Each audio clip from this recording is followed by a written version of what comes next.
ese gozo, hoy yo no les traigo la palabra, tenemos un invitado especial y voy a invitar a mi hermano Marlon, amén, gloria a Dios. ¿Por qué? Porque hay que probar nuevas comidas, amén. Hay que probar nuevas comidas. Pase, mi hermano, y lo voy a dejar aquí en muy buenas manos porque es un siervo de Dios. Dios me lo bendiga, varón. Te bendiga. Dios los bendiga. Dios es bueno. Para siempre es su misericordia. Qué lindo es poder adorar a Dios como un cuerpo. Ese es un privilegio que yo no lo quiero tomar por cosa fácil ni por cosa liviana. Yo creo que es un gozo para mí, sí es un gozo para mí y para mi bella esposa Valeria poder estar aquí con ustedes. Yo me llamo Marlon Acuña. Gracias por recibirme, gracias por recibir a mi familia con amor, gracias por esta invitación. Le quiero dar gracias a sus pastores, al hermano Robert, a también Giancarlo y Nicole Ferretti. Ustedes lo conocen desde que son niños. Yo lo conozco desde solamente hace 5 o 6 años. Yo conozco a seguramente Giancarlo por 5 o 6 años. Nicole también, mi esposa Valeria, que está ahí, los conoce por mucho más tiempo. Ustedes son especiales para nosotros. Nosotros oramos por ustedes. Yo soy, la gloria para Dios. Literalmente estoy sirviendo como un pastor asociado en la iglesia de nosotros, Iglesia Vida Abundante. Reciban saludos de esa bella congregación. Y yo solamente quiero entrar en el texto. Solamente quiero entrar. Podemos hacer eso, podemos abrir la palabra para ver lo que Dios quiere decirnos por ella. Vamos a Filipenses, la carta de Pablo hacia la iglesia de Filipos. Y hoy te quiero hablar acerca de algo que todo cristiano debería tener en mente. La perspectiva del reino de Dios. La perspectiva del reino de Dios. Los que están tomando notas, si quieres poner ese como un título, puede ser Filipenses capítulo 1. Y vamos a estar viendo los versículos del 12 al 18. Me perdonan, yo no soy bueno en las introducciones de mí. Otra vez me llamo Marlon.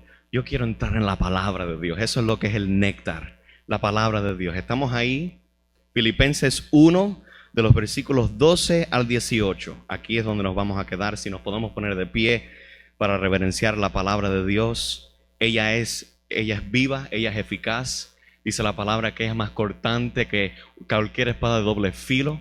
Ella penetra hasta el alma, ella discierne los pensamientos, ella llega y separa el tuétano de la coyuntura. Ella es poderosa. Escuchemos hoy la palabra de nuestro Dios. Este es Pablo hablando y dice, Filipenses 1:12, ¿estamos ahí?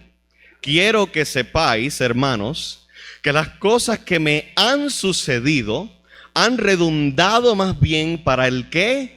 El progreso del evangelio. Wow.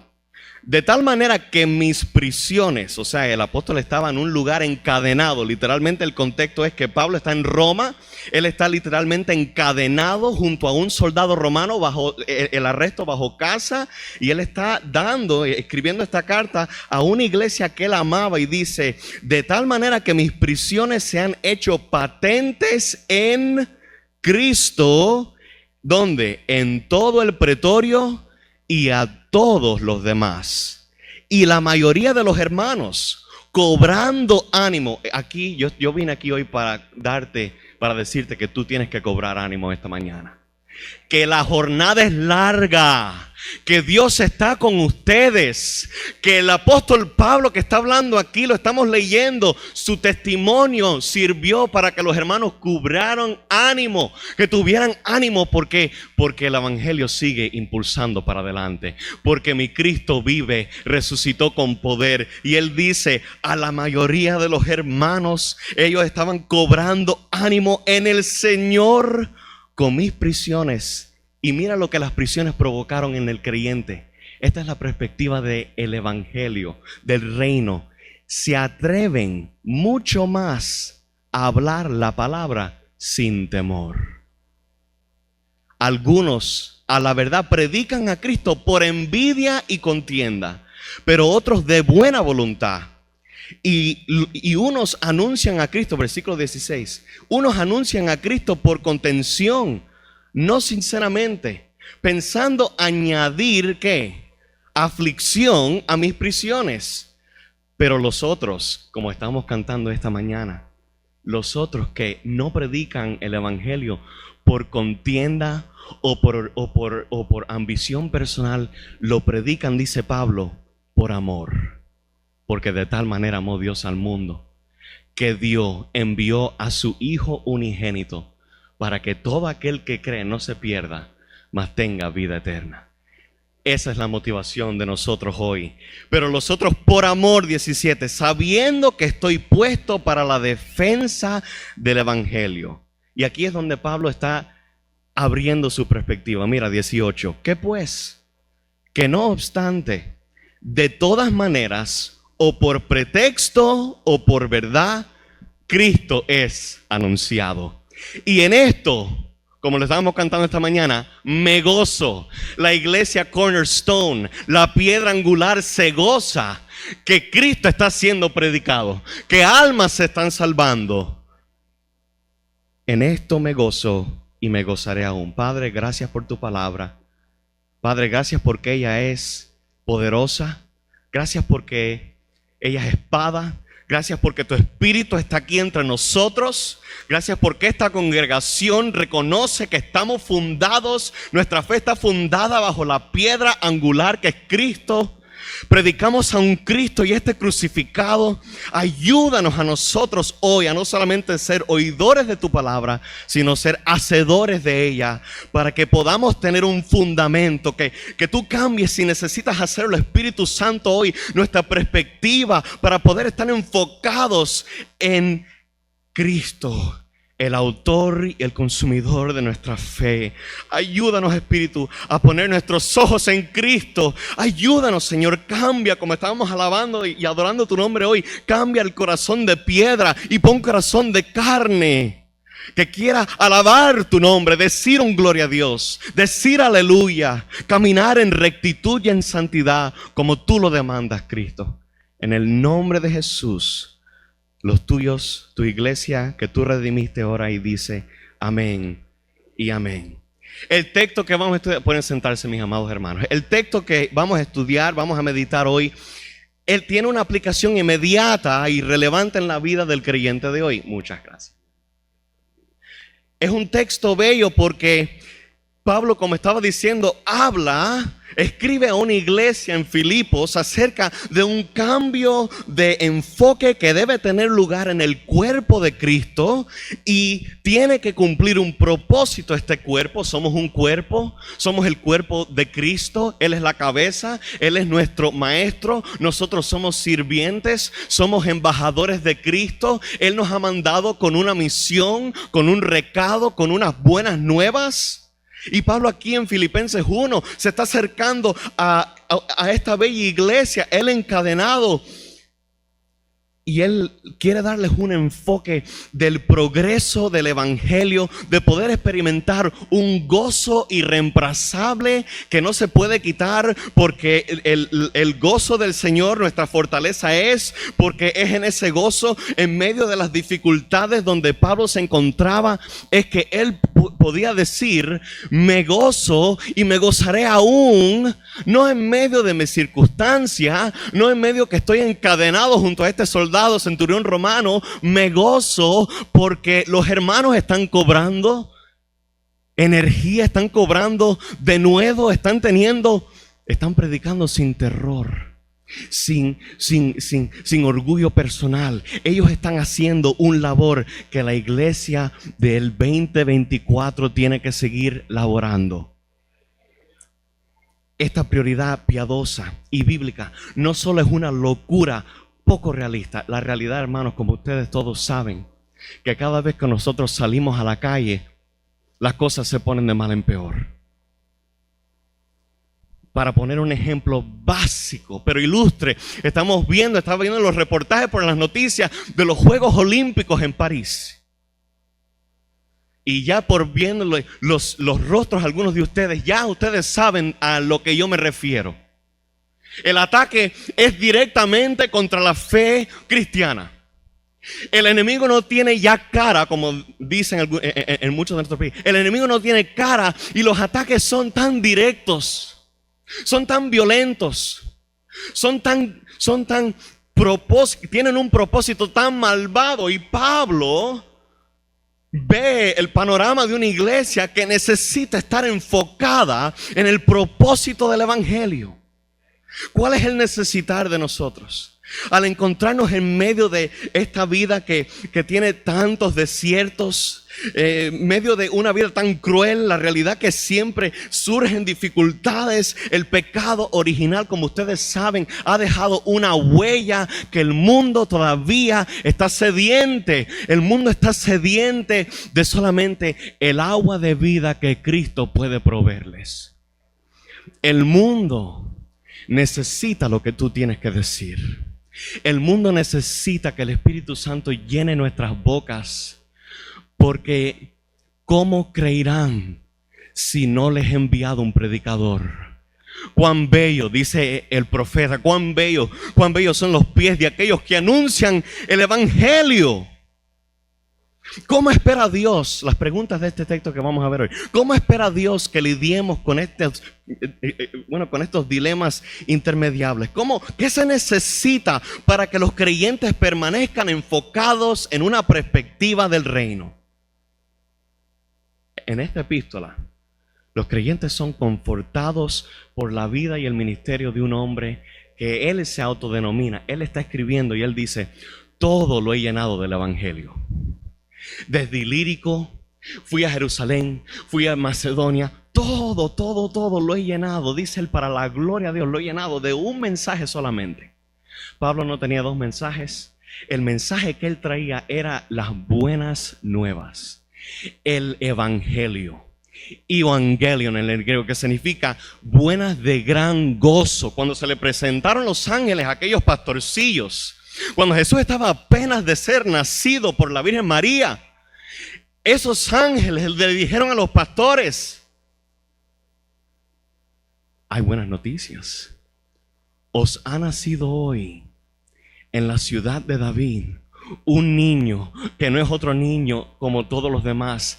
Ese es el niño, el Emmanuel, Dios con nosotros, el que desde el cielo vino, tocó tierra, Él comió con nosotros, Él se asoció, Él extendió perdón a los pecadores. Es el Emmanuel. Ese es el que Pablo está tratando de impulsar a la iglesia de Filipenses. No se pongan bravos, no se pongan confundidos, no tengan tristeza. Aunque yo me encuentro en cadenas, el evangelio sigue libre.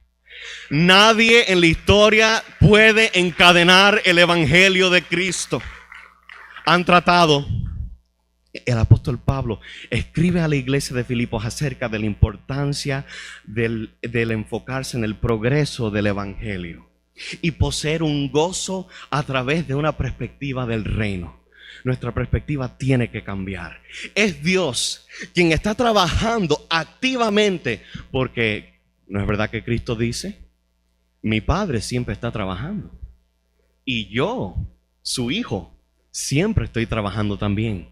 El Padre y yo, uno somos, siempre están trabajando. Es Dios quien está trabajando activamente a través de los creyentes, a través de su iglesia, que sufren, que están en medio de esta vida. En el mundo tendréis aflicción, mas confiad, dice Cristo, yo he vencido el mundo.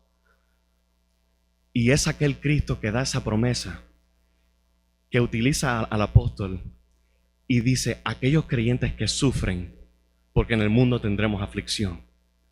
El que te vende un evangelio de cuento de oro o de un lindo campo de rosas que no tienen espinas, te están mintiendo. Porque la dulzura del evangelio se encuentra no en que voy a tener una vida sin problemas, es que en medio del sufrimiento, en medio de lo malo, Él puede tomar una situación de peligro y traer su gloria, glorificar su nombre. En medio del valle del desierto, yo, el creyente, tú como creyente, tenemos que poder decir: Dios dio y Dios quitó, Pero sea su nombre bendito, porque Él es creador, yo soy criatura, y Él ha extendido su misericordia y su gracia. Punto número 1. En medio de las circunstancias difíciles, el progreso del evangelio continúa y se fomenta una perspectiva del reino. Para entender el significado de las palabras de Pablo que acabamos de leer, necesitamos entender el contexto que se mueve alrededor de esta carta. El apóstol Pablo se está escribiendo desde Roma mientras está encarcelado. Leemos en los versículos 12 y 13 que Pablo reconoce que una de sus circunstancias ha resultado en una mayor expansión del evangelio. Él identifica directamente la causa de su encarcelamiento como la de Cristo. La causa por que Pablo estaba encadenado no era por algo que él había hecho en lo que es decir, términos personales, sino porque su mensaje era Cristo, Cristo, Cristo. Cuando nos damos vuelta, la iglesia de Filipos estaba tan preocupada de que el movimiento evangelístico de Pablo, que él estaba encabezando, se hubiera detenido por completo. Y si ustedes se pueden imaginar, la iglesia de Filipos podía haber sentido cierto terror. Podía haberse sentido confundida, descarriada. ¿Qué dice el pasaje bíblico? Si el pastor les es quitada a las ovejas se descarrían. Isaías dice, nosotros como ovejas todos nos hemos descarriado. Pero Pablo está escribiendo esta letra para traer un bálsamo de paz. Iglesia de Filipos, iglesia Cornerstone, que está fundada bajo la piedra angular. Aunque nosotros veamos que las circunstancias no están adecuadamente como 100% nosotros en nuestros ojos humanos queramos verlas, Dios está utilizando lo que para muchos es malo para traer el supremo bien. Dios está utilizando lo que para muchos es condenación, lo que para muchos es el finalizar de una obra, para traer una gloria mayor. ¿O acaso no es en los profetas que encontramos esa escritura que dice, la obra postrera de esta casa será mayor que la primera? Con el fin de tranquilizar las mentes de los hermanos, de los creyentes en Filipos, Pablo comienza con estas palabras que acabamos de leerlas en el versículo 12. Quiero que sepáis, hermanos, que las cosas que me han sucedido han redundado más bien para el progreso del evangelio. Para estabilizar aún más su punto, el apóstol continúa bendiciendo y describiendo el gran impacto que la buena noticia ha tenido en su entorno, donde él se rodea. De tal manera, el versículo 13 y 14, de tal manera que mis prisiones, lo que yo estoy experimentando, dice Pablo, se han hecho patentes. ¿Qué significa esa palabra? Patentes. Se han manifestado, se han establecido. ¿Para qué? Para que en Cristo, en todo el pretorio, he podido predicar el evangelio. Dios me trajo aquí a un lugar de prisión. Estoy encadenado junto a un soldado romano que me odia, que literalmente, aunque Pablo, ustedes saben que era ciudadano romano, seguramente que el pueblo de los judíos no lo quisieron mucho por el mensaje que predicaba. No creían en Jesucristo como Salvador como ustedes y yo. También en Roma, con sus dioses paganos, Pablo estaba en campo de enemigo. Pero en medio de campo de enemigo, en medio de las circunstancias más perversas, como ayer lo vimos en las Olimpiadas del París del 2024, yo tengo fe establecida por la Biblia que Dios está a punto de hacer cosas mayores aún. La iglesia se tiene que mover en esa fe. Pablo está diciendo, si nos quedamos estancados, si nos quedamos en esta perspectiva del mundo y no subimos a una perspectiva del reino, entonces no podemos decir estas palabras. Mis prisiones fueron patentes en Cristo para predicarle a todo el pretorio. ¿Tú sabes lo que significa todo el pretorio? Que Pablo tuvo el privilegio dado por Dios de predicarles a los de la más alta casta en el imperio de Roma. El imperio que en esos días era el imperio más avanzado, más destacado de toda la tierra. A este Pablo lo sacaron de Tarso, porque antes que era Pablo, era Saulo de Tarso. Y Dios, por su perfecta voluntad, lo lleva al campo de los gentiles, lo lleva a tierra destacada, lo lleva a tierra de paganismo, y ahí dice: en esta circunstancia mis prisiones han sido de beneficio. Tu tribulación y tu prueba, escucha, esto no es popular, pero es bíblico, son de beneficio. Tus malas noticias, si tú se las entregas con corazón sincero a un Dios que es todo bueno y misericordioso en excelencia, Él puede transformar las prisiones en un lugar de evangelismo dinámico. Este hombre Pablo en otra carta escribe que había predicado completamente el evangelio de Cristo en todas partes, desde Jerusalén hasta Ilírico. Y este hombre ahora enfrenta limitaciones impuestas, pero el significado de esto es que estaba compartiendo con los filipenses que el evangelio todavía estaba siendo predicado en toda la dificultad. Y Pablo continúa en el versículo 14, y la mayoría dice, vamos a leerlo juntos, Filipenses 1:14, ¿qué dice ahí? Y la mayoría de los hermanos, ¿cobrando qué? Ánimo, ¿en el qué? Porque si tu ánimo está en las cosas de la perspectiva del mundo, nos vamos a quedar ahí. Si nuestro ánimo, y yo creo que esto es un examen para hacer autoevaluación. Vamos a tomar un diagnóstico bíblico. ¿Se puede hacer? La iglesia, dice Pablo, que tenemos que evaluar nuestra salvación. ¿Estamos en el Señor o no estamos? Y en esta parte es que Pablo se está concentrando que la mayoría de los hermanos, cobrando ánimo en el Señor, con mis prisiones, se atreven mucho más a hablar la palabra sin temor. Es por esto que Pablo pudo informar con confianza a esta iglesia de Filipos que su encarcelamiento no fue en vano. Pablo no solamente llega a una prisión romana por coincidencia. Los cristianos no creemos en coincidencia, creemos en propósito divino. Tiempo perfecto, kairos del Señor. Tiempo ordenado, establecido por Él. Porque Él es soberano y yo no lo soy. Soberano significa que nada lo impacta, nada cambia su plan. En Él no hay sombra de variación. Y Pablo no llega en Roma en nosotros como avión. Mi amigo Giancarlo y Nicole tomaron avión para ir a Francia. Pablo no tenía ese recurso. Pablo entró en una nave y en mar fue desde Jerusalén hasta Roma. Y ustedes saben, hemos leído el libro de Hechos, pasaron muchas cosas. Y Pablo dice, eso no fue sin propósito. Eso no fue por mera casualidad. En cambio, Pablo dice, estas dificultades que me están pasando a mí, y no solamente a Pablo, a todos los apóstoles, a otros creyentes, son cosas que confirman nuestra fe. Y propósito al proclamar el mensaje de salvación. A través de las Escrituras encontramos ejemplos vibrantes de hombres y mujeres de Dios que sufrieron grandes cosas, aflicciones y dificultades, pero que Dios le dio la victoria. Uno de esos hombres que me encanta a mí, mi nombre completo es Marlon José Acuña. Y ya ustedes saben por dónde voy con esto. El personaje de José es un personaje que encontramos en el libro de Génesis.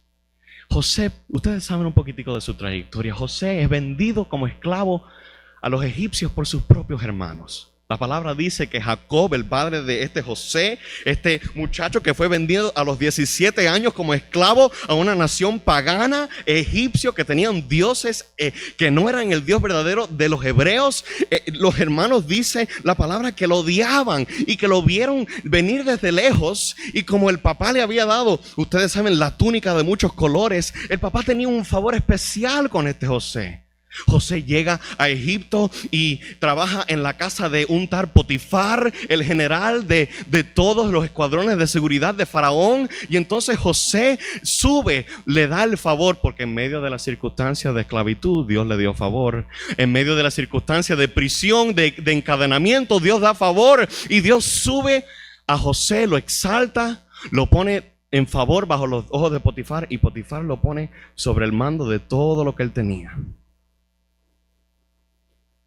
Pero llegó el tiempo que José tenía que ser puesto bajo la ayuda de presión del progreso del evangelio. Y ustedes saben que la mujer de Potifar acusó a José de algo que él nunca hizo y lo metieron en la prisión.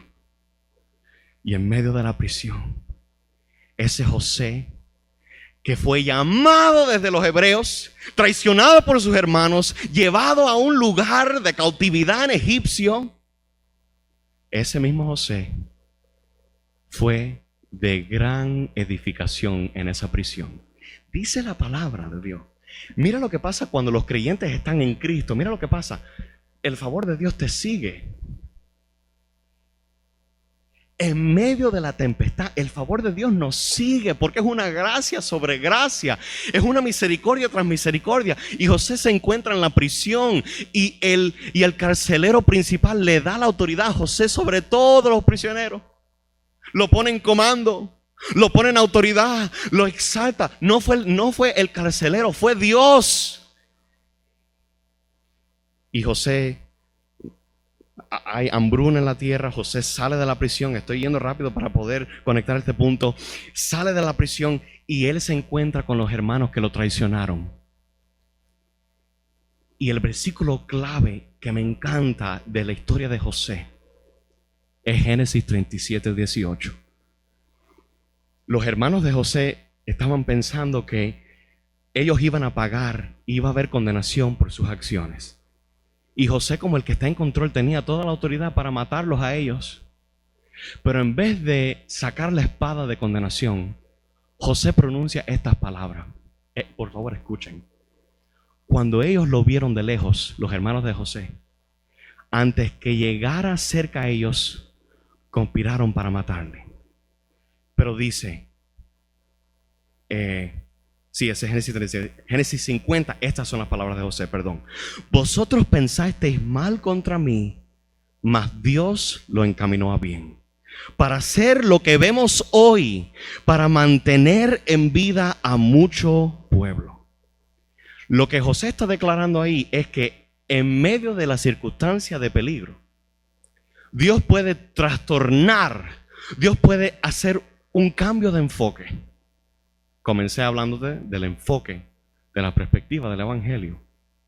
José es un ejemplo primo del enfoque del evangelio.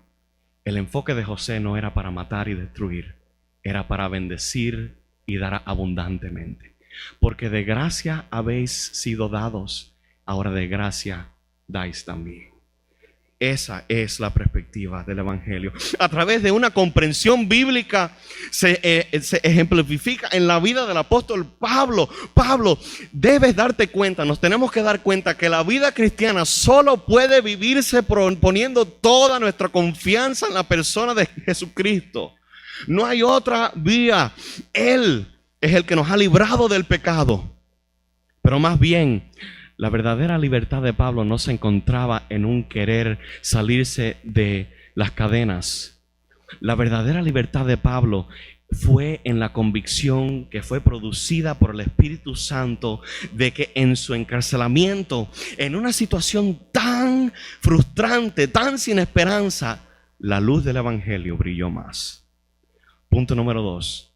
En un momento de aislamiento y de aflicción para los creyentes, los que se sostienen y dependen de Dios, el apóstol Pablo mantuvo su esperanza arraigada en una base firme, lo que muchos presumieron que era la desaparición de la fe cristiana. Estamos hablando del apóstol que él se describe en sus cartas como el perito arquitecto de la fe gentil. O sea, él era el vehículo que Dios estaba utilizando para llegar a aquellos que necesitaban. Él es el vehículo que Dios utilizó para no solamente centrarse en los judíos, en los hebreos, sino ir a los griegos, ir a los gentiles. Este es el vehículo, el hombre, el evangelista, el pastor, el predicador que caminó, no solamente habló del evangelio. Y te puedo decir algo hoy, si se puede decir esta mañana, la iglesia, nosotros necesitamos tener este cambio de enfoque para no solamente hablar del evangelio, sino caminarlo. Una cosa es hablar, otra cosa es obrar, caminar. Pablo dice: con Cristo estoy juntamente crucificado, mas ya no vivo yo, Cristo vive en mí. Jesucristo hace nuevas todas las cosas. Lo tienen plasmado en su bello templo porque es una verdad bíblica. El apóstol está dándonos aquí este punto. Dios es soberano y trabaja a través de aquellos que están predicando al Cristo bíblico, independientemente de las intenciones y ambiciones egoístas para lograr una perspectiva del evangelio. El progreso del evangelio no se limitó solamente en que Pablo estaba en la cárcel en Roma. En los versículos del 15 al 16, el apóstol proporciona dos grupos distintos. Estamos en este texto, no me he ido de ahí, ¿no? Filipenses 1, ¿del qué? ¿Del 12 al qué? Al 18. Oye, yo me siento aquí como en familia. Yo me siento aquí como... Dios es bueno.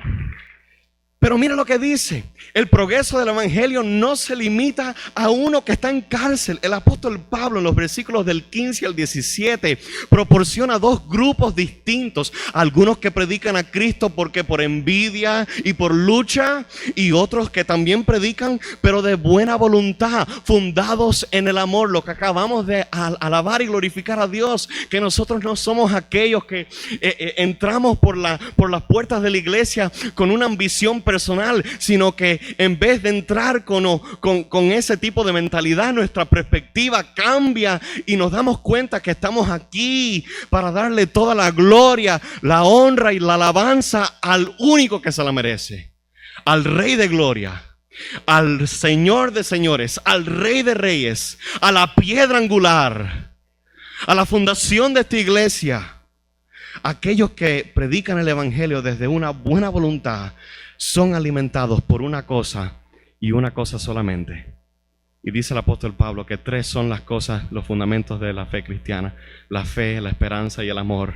Mas dos de esos van a perecer, van a cesar de ser útiles, porque cuando estemos en la gloria no necesitamos más esperanza. Ya estamos mirando la esperanza de gloria, Cristo Jesús. La fe, cuando estemos confiados en Él, cuando estemos en el paraíso, cuando estemos en el cielo, cuando estemos en las cenas, las bodas del Cordero, esas dos van a perecer, pero la que va a estar siempre firme, la que siempre Dios en su esencia, en lo que Juan dice, Dios es amor. Y los que son alimentados por Dios tienen que seguir el paso de Jesucristo, que es el discipulado del amor. ¿Cuánto nos conviene estar en esa trayectoria del amor? Lo que importa es que en el mundo quieren amor. En el mundo dicen: Dios me ama. Pero el amor no se puede confundir con otro atributo que Dios tiene. Esa es la santidad. Y Pedro dice que sin santidad nadie verá al Señor. La santidad significa no solamente un moralismo perfecto, que Dios no rompe ninguno de sus mandamientos. Claro que no, porque no es hombre para que mienta, ni hijo de hombre para que se arrepienta. Sino santidad significa que Dios está completamente separado a nosotros. Si Dios no se acerca por medio de su Hijo Jesucristo, estamos destituidos de su gloria. Él tiene que acercarse a nosotros. Yo no puedo ir a Él. Santo, ser santo significa ser apartado para hacer una obra divina que Dios ha instituido, decretado, obrado. Contrastando por aquellos que están motivados por ambiciones egoístas, cuyo propósito oculto es frustrar y traer angustia a este apóstol. El apóstol no duda, no hay duda. Y no duda en destacar el enfoque de aquellos que estamos leyendo en el pasaje. Hay dos enfoques: aquellos que solo buscan ganancias personales y satisfacción para sus venganzas personales. Y para Pablo, el enfoque una vez más se centra en la perspectiva del reino. Ustedes saben que este texto también habla, describiendo estas dos perspectivas. Estamos hablando hoy acerca de ¿qué? De la perspectiva del reino de Dios. Pero Pablo está hablando aquí también de aquellos que cuando él estaba encarcelado, había muchos que oyeron que Pablo estaba en la cárcel y empezaron a hablar. Y Pablo habla muchas veces en sus epístolas de aquellos que se llaman los superapóstoles, que criticaban y dudaban del ministerio apostólico que Cristo le había dado a Pablo. Y déjame decirte algo, por la autoridad de la palabra, siempre van a haber personas que van a criticar, van a dudar, van a estar de oposición al llamado que Dios tiene en tu vida. Siempre. Si el apóstol Pablo lo tuvo, yo siempre digo, este fue el hombre que dijo, sed imitadores de mí como yo de Cristo. Y estoy glorificando a Dios sobre todo, pero Pablo lo quiero poner en honra y reverencia, porque él fue el instrumento que el Espíritu Santo dio para traer estas sagradas escrituras. Y es en medio de eso que Pablo dice, hay muchos aquellos que predican el evangelio, escuchen esto, lo predican solamente y dicen cosas, murmuraciones para causarme daño. Y estaban predicando un evangelio bíblico, porque Pablo nos dice que el evangelio de ellos no era bíblico. El problema no era en la doctrina, el problema era en la intención del corazón. Dos cosas diferentes. A ver, vamos a explicar esto. Nosotros podemos tener la doctrina más pura, bella, bíblica del mundo, pero si la intención de nuestro corazón no está el español sin barrera me llega mañana, alineado con la voluntad de Dios, de nada vale. Porque dice Pablo que si yo hablo con palabras de grande sabiduría, pero no tengo amor, si mi corazón está todavía en medio de máquina, de robot, si estoy como robot, que no tengo carne, que no estoy bombardeando la sangre de Cristo, si la sangre de Cristo no está siendo aplicada a mi vida, entonces no vale que tenga toda la perfecta creencia, eso no me va a salvar. Lo que me salva es una intimidad con el que me hizo, el que me creó, el que me conoció, el que me sacó de las tinieblas a su luz admirable. Tener una intimidad con el que me salvó. Esa es la única manera. Además, si estos hermanos celosos hubieran estado predicando un evangelio puro, ortodoxo, o sea, recto, bíblico, el apóstol los hubiera condenado rápidamente, pero él no hace eso. El evangelismo auténtico estaba sucediendo en Roma, incluso si algunos de los evangelistas tenían motivos cuestionables. Y en el versículo 17, él lo dice muy claro. Miren lo que dice en el versículo 17. Pero los otros por amor, sabiendo que estoy puesto para la defensa del evangelio. El que ama, el que reconoce el propósito de Dios, es aquel que entiende que hay algo mayor por delante. Es aquel que entiende que las circunstancias de la vida no la estoy ignorando. La Biblia no dice que ignoremos la persecución o la frustración o la angustia. No. Pero dice que no pongamos nuestra confianza en esa canasta. Porque esa canasta, los caballos, la fuerza del ser humano, la inteligencia del ser humano, la buena voluntad del hombre falla, pero Dios no falla jamás. Dios lo que promete, lo cumple. Por eso es que Job pudo decir, de oídas te había oído, pero ahora mis ojos te ven.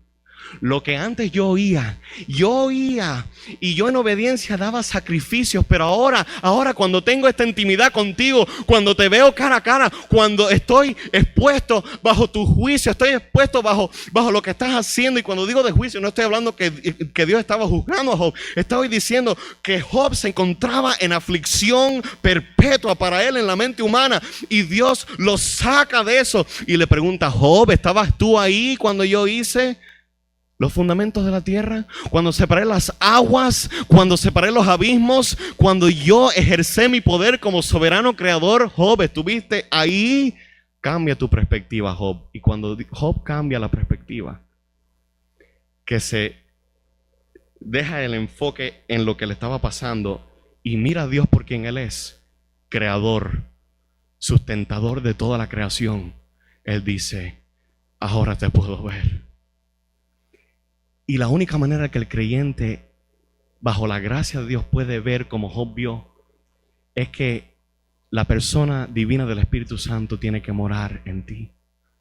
Y el Espíritu Santo no solamente que cambia tu corazón, sino que abre los ojos espirituales.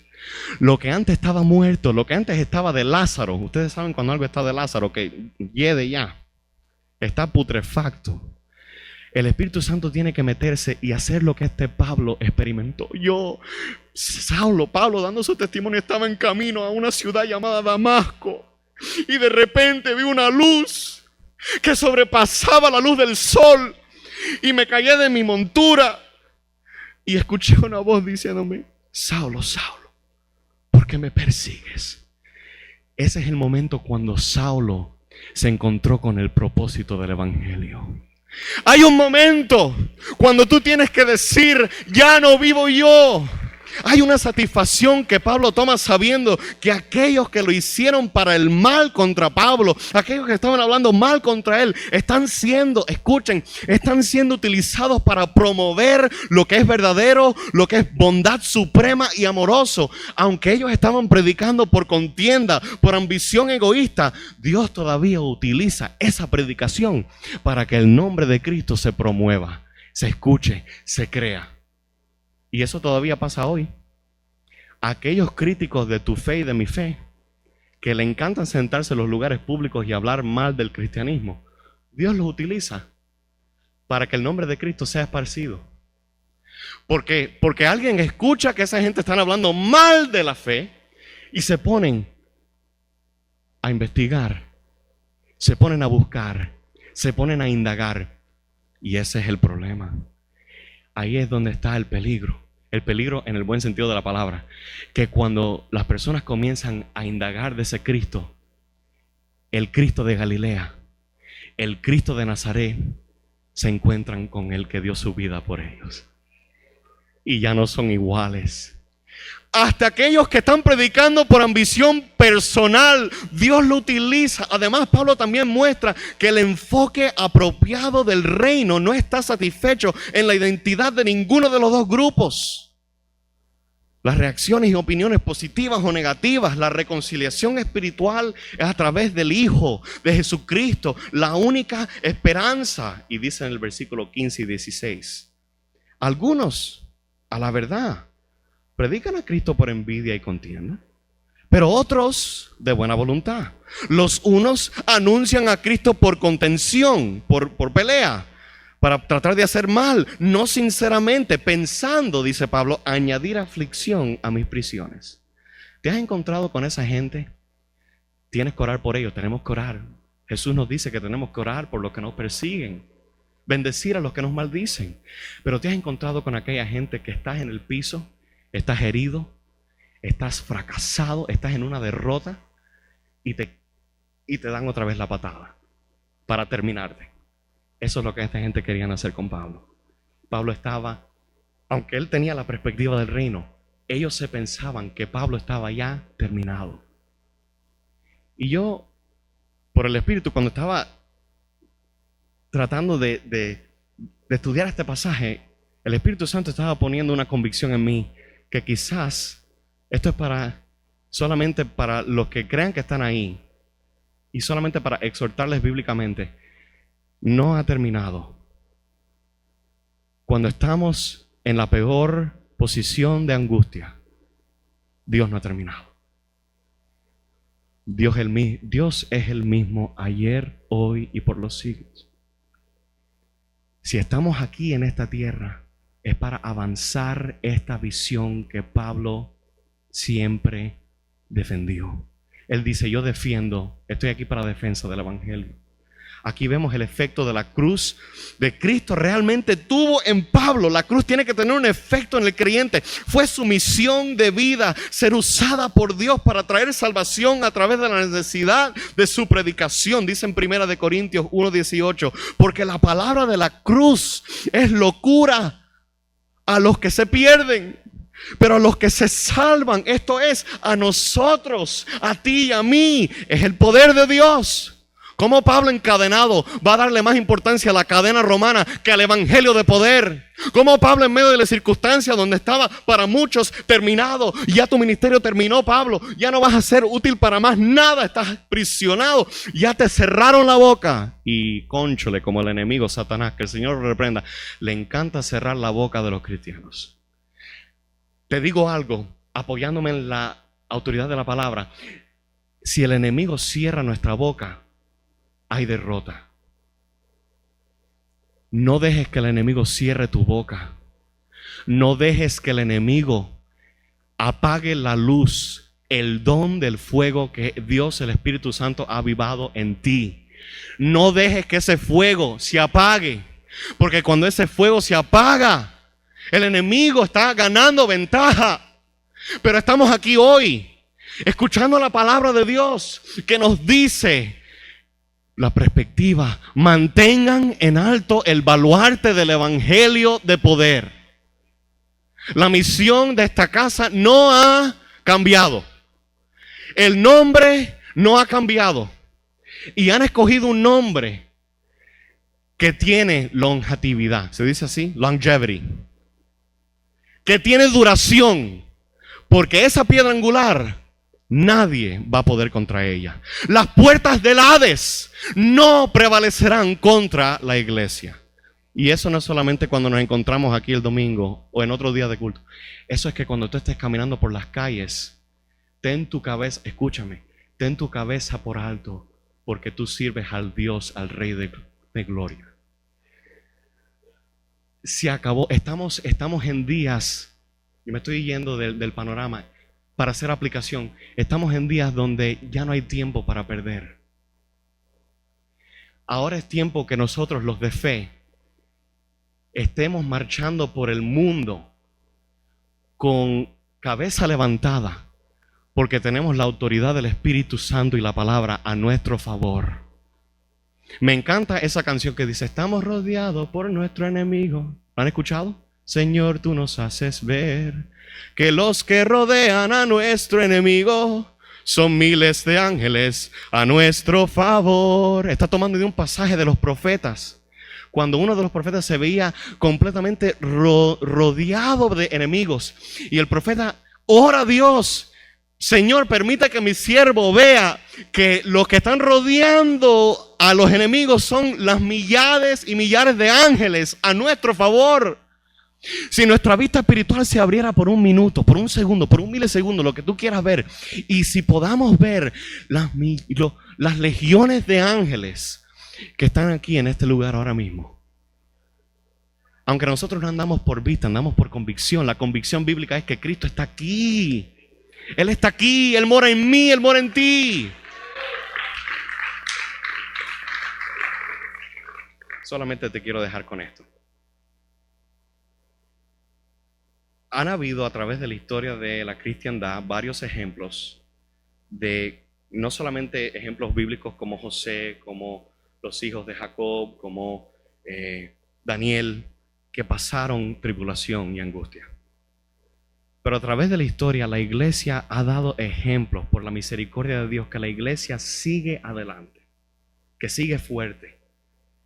Me acuerdo de uno de los ejemplos de un cierto hombre que vivió durante el tiempo histórico de ciertamente es un imperio, de los nazis en Alemania. donde su sede central, el líder, era Adolfo Hitler, lo conocemos, un personaje histórico que nunca se va a olvidar por lo bárbaro que era, lo crudo que era. Y durante todo ese tiempo se levantó un personaje que cuando estaba estudiando me llamó mucho la atención, y el nombre de este hombre es Dietrich Bonhoeffer. Lo pueden leer, Dietrich Bonhoeffer, una bella historia. Un pastor alemán que él lideró una campaña subterránea para ayudar a los aliados, los Estados Unidos, los de Gran Bretaña, esas naciones que estaban en guerra contra Alemania, para parar a Alemania lo que estaba haciendo con su exterminación. Y Dietrich Bonhoeffer, un pastor cristiano, un teólogo, se levantó y hizo algo que muchos no se esperaban. Literalmente se paró él y públicamente, por medio de radio, se puso en una campaña de varios meses para exponer las crueldades de Adolfo Hitler y su máquina de guerra y todo lo que estaba haciendo en contra de la fe cristiana. En Alemania habían iglesias que si no aceptaban el reinado de ese César, porque Hitler era un César. El César es aquel que dice: iglesia, yo sé que tu Señor y Dios es Jesús, pero ahora me vas a adorar a mí. Y ese hombre, Bonhoeffer, como muchos otros, se levantó en medio de literalmente, es solamente para decir: si tú adoras a tu Jesús, vas a ir al campo de concentramiento y tu familia nunca te va a ver más. Al campo de concentración, perdón. Si tú adoras a tu Dios, si tú no calificas bien con la perspectiva del mundo y te enfocas más en la perspectiva del reino, esto es lo que el enemigo nos va a decir. Si nos enfocamos en la perspectiva del evangelio y no le damos la mano a los Césares de aquí, lo que le pasó a ese Bonhoeffer va a pasar. La historia de él, la pueden leer si quieren, termina en un campo de concentramiento. Y termina con él siendo exterminado con los muchos judíos que Hitler llevó a esos lugares de exterminación. ¿Estamos dispuestos esta mañana a sufrir lo que José y lo que estos hombres que Dios utilizó como Bonhoeffer sufrieron por la causa de la perspectiva del evangelio? ¿Estamos dispuestos? Es una pregunta para mí seria, pero es una pregunta que Cristo también nos invita a pensar y a calificarnos por medio de su Espíritu. El que pierda su vida por mi causa, por la causa de mi evangelio, la ganará. Pero el que pierda su vida por una causa que no es la mía, no la va a ganar. Entonces él dice: ¿qué le vale al hombre si ganare todo el mundo y perdiere su alma? Y el evangelio bíblico siempre produce sufrimiento. Una realidad que una vez más se confirma en nuestro contexto actual. Vivimos en un mundo que busca censurar el mensaje de la cristiandad. Los creyentes de hoy siguen siendo tentados a predicar el evangelio por razones equivocadas. La palabra nos dice que prediquemos el evangelio bíblico puro, pero con la inclinación del corazón que ama a Dios. Algunos predicadores, aunque enseñan la verdad, están más interesados en construir sus propios imperios que hacer la voluntad de Dios. A veces ministramos simplemente para la aprobación de otros. Guardémonos y guardemos nuestros corazones contra tales motivaciones. La motivación de Juan el Bautista, la motivación de Pedro, la motivación de Cristo se redunda en esta frase corta: Señor, es necesario que yo mengüe para que tu nombre sea enaltecido. Es necesario en la aplicación. Es claro que las Escrituras que lo más importante, el deseo de la realización de lo que es tan crucial, la existencia humana, por muchos pierden sus almas por cosas vanas, pero nosotros la perdemos por la causa de tener una perspectiva del evangelio. Y si te dejo con algo hoy para que te vayas a la casa, para que lo sigas meditando, rumiando en tu corazón, no dejes la perspectiva del evangelio. No somos aquellos que se desvían fácilmente del curso al desviar nuestra mirada de la perspectiva del reino de Dios, del evangelio. Es como aquel autor a los hebreos que dice en Hebreos, él describe: puestos los ojos en Jesús, el autor y el consumidor de nuestra fe. Él usa estas circunstancias de cárcel, de encadenamiento, de censura, de lo que está pasando en las Olimpiadas y lo que va a seguir pasando, porque el amor de muchos se enfriará para llevar a cabo sus propósitos. Tal vez hayas usado hoy el evangelio para beneficio personal. La acción necesaria que debes tomar es esta: cambia tu perspectiva hoy. Cambiemos nuestra perspectiva y vamos a edificar sobre una perspectiva del evangelio, del reino. A través del Espíritu Santo, Dios puede hacer grandes cosas. Él ya las está haciendo. Les quiero dar esto, les quiero decir esto. Les doy las felicidades, porque en medio de un contexto como es Miami, ustedes saben el apodo de esta ciudad, la ciudad del placer. Y no estoy hablando de placeres cristianos, estoy hablando de placeres mundanos. Aquí hay una luz brillante de Iglesia Cornerstone que se ha mantenido abierta, que estamos en el trastorno de algo que va a pasar. En lo profético se están moviendo muchas cosas, ustedes saben, pero Dios sigue siendo rey. ¿Por qué no hacemos algo? ¿Por qué no nos paramos? Yo quiero orar contigo, si me permiten. La perspectiva del reino tiene que ser lo que domina nuestros corazones. No puede haber otra cosa. No puede haber otra cosa. Y no puedo sellar esto con el sello del Espíritu para poder orar sin primero decir esto. El reino de Dios es una perspectiva, es un cambio de vida, pero también tiene información, tiene doctrina. Esto es lo que es el evangelio. El evangelio es que Jesús vino a morir por los pecados de todo aquel que pone su fe y su confianza en Él. La palabra dice en Romanos que estamos destituidos de la gloria de Dios y que necesitamos un Salvador.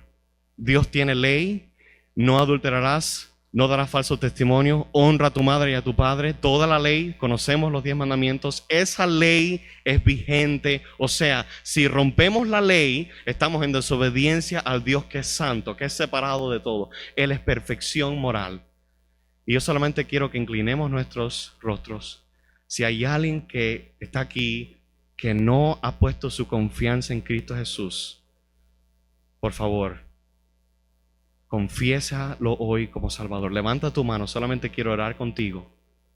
Si hay alguien aquí que no conoce a Cristo, no puedo dejar este momento porque esto es lo más importante.